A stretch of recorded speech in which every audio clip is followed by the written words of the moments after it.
سلام. شوفي معايا هذه الدواسة الخاصة بالماكينة السوداء سينجر أو أي ماركة.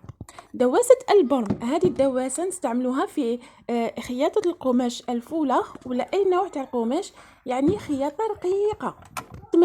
بعد ما نركب دواسة برم القماش نروح إعدادات الماكينة. هذا الزر الخاص بالأسنان نحطوه الأسفل كامل، أما هذا الزر خاص بالتطريز أو الخياطة نحطوه في الجهة تاع الخياطة. هذه أنواع القماش اللي حنخيطهم، هو نوع القماش شيفون أو الفولاغ. علاش نستعمل هنايا دواسة البرم لخياطة الفولاغ؟ لأنه راح تعطينا خياطة رقيقة، طية رقيقة.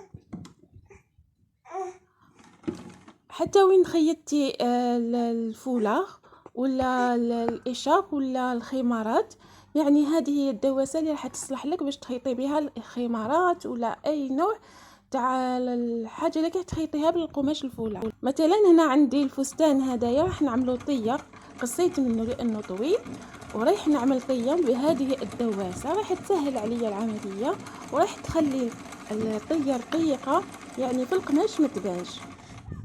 وكاين يستعملوها في بلاصة السرفالة.